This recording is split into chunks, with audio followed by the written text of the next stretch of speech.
Magandang umaga po, Mr. G.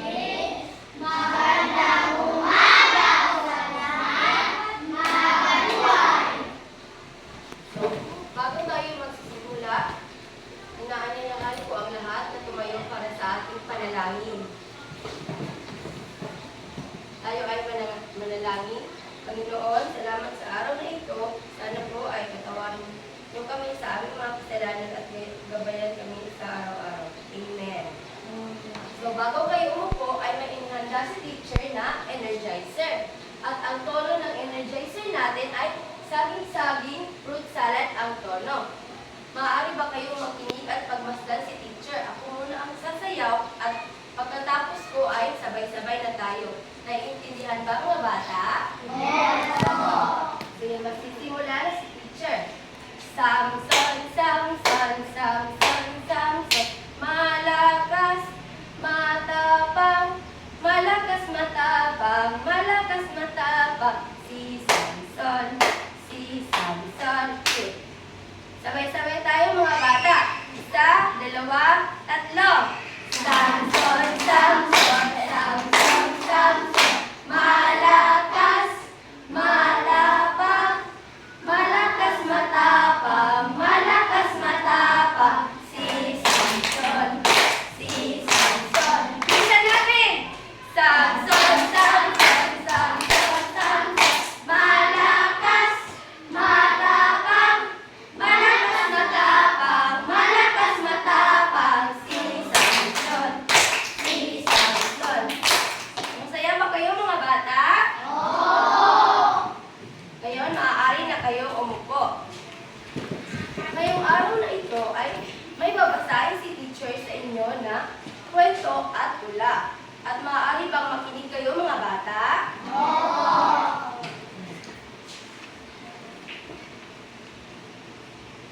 Ang pamagat ng ating kwento ay tungkol kay Samson. Ano nga ang pamagat ng ating kwento? Si Samson. Si Samson ang malakas na lalaki ng Panginoon. Matagal na ang nakalilipas sa bayan ng Israel. Ay may nakatirang lalaki na si Manoah. Sino nga ang lalaking nakatira sa bayan ng Israel? Manoah. Magaling. Siya at ang kanyang asawa ay walang mga anak. Isang araw, ang anghel ng Panginoon ay nagpakita kay ginang Manoah.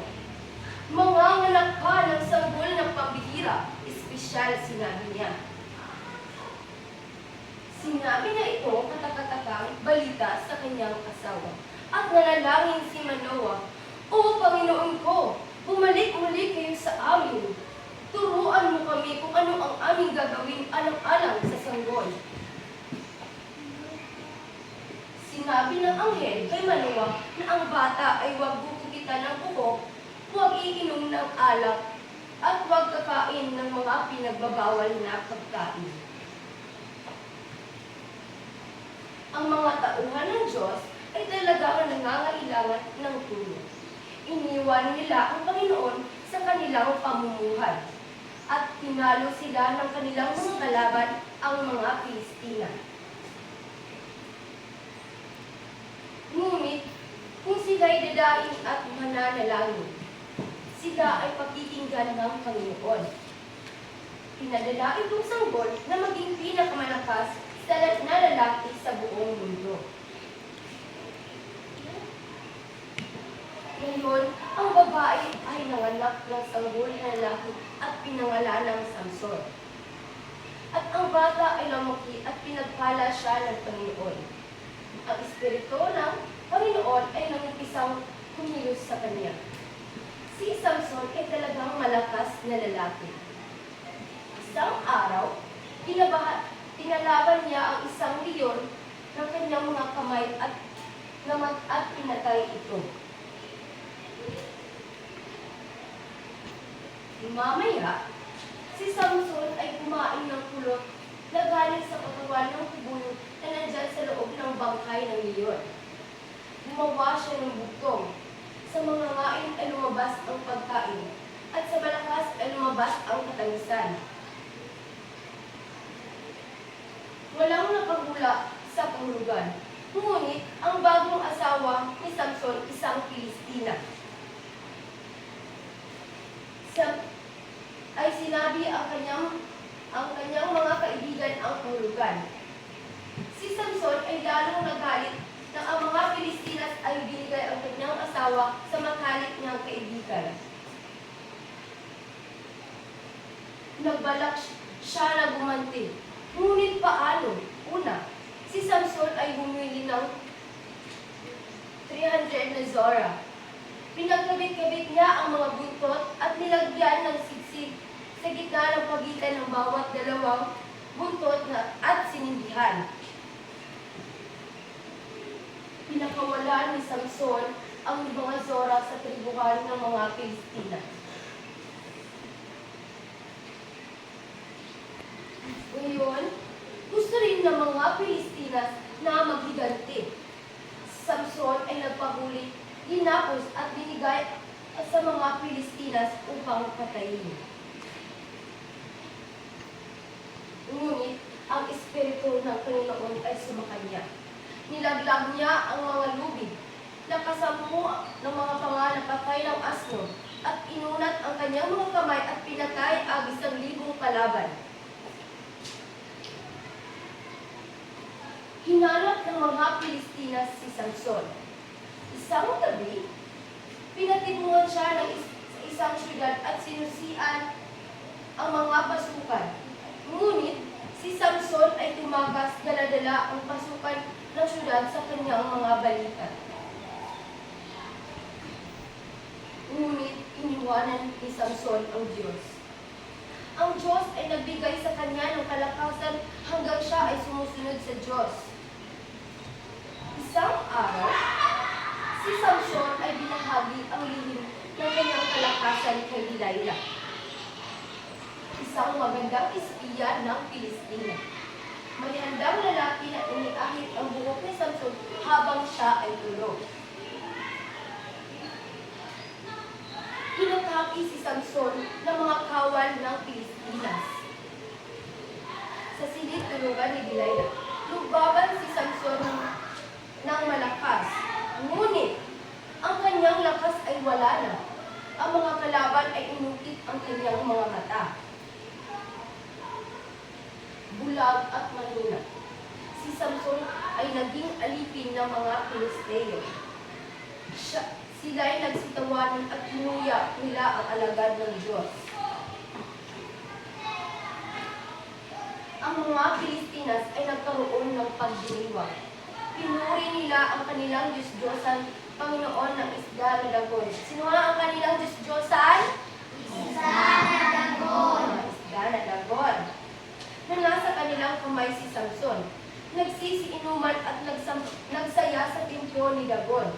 Ngayon, tinawag nila si Samson na magpalabas para sa kanila. Dinala si Samson ng isang batang lalaki sa malaking haligi. At siya'y sumandal sa mga haligi na pinatungan ng templo. May 3,000 Pilistinas sa bubong. At marami pa sa templo na tutuya sa kanya. Ngunit ang buhok ni Samson ay tumubo na habang nasa bilangguan. Ngayon siya ay nanalangin. O Panginoong Diyos, palakasin mo ako ngayon lamang na makaganti ako sa aking mga mata na inukit. Kanyang pinilit at inunat ng malakas ang mga haligi ng templo. Ang templo ni Dagon ay nawasak o nalaglag, at libo-libo ang namatay at kasama si Samson. At dito na nagwawakas ang kwento ni Samson.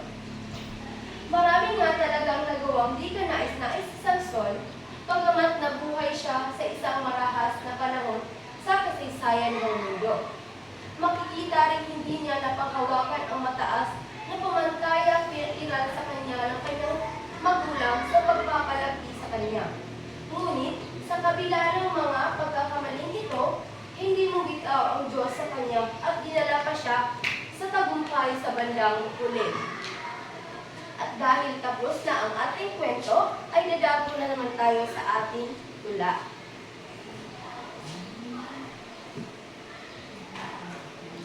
Ang pamagat ng ating aming tula ay si Samson. Ano daw pamangat ng tula?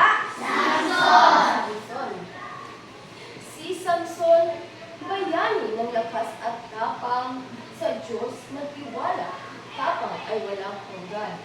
Ang buhok na bahaba, tanda ng pag-asa, ngunit sa pag-ibig nagkamali siya. Si Delilah nagtaksil, lihim ay nakuha, pagkatapos ng lahat, lakas ay nawala. Ngunit sa dilim, muling sumikat ang liwanag, sa huling sandali, lakas ay muling bumalik. Ang matay na bulag, katawan ay napagod, sa galit ng puso'y palasyo'y nilibyo. Sa pagitan ng mga haligi, Samson ay nagdasal, bumangon at nagtagumpay, lakas ng wagas. Ang kwento ni Samson, aral ng pananampalataya, kahit sa pagkatalo, may pag-asa sa buhay. Sa Diyos nagmumula ang tunay na lakas, pag-ibig pananampalataya, magtatagumpay sa lahat. At yun lamang po, at maraming salamat sa inyong lahat mga bata. Maaari ba tayong tumayo para sa ating huling panalangin? Tayo ay Panginoon, salamat sa araw na ito at sana po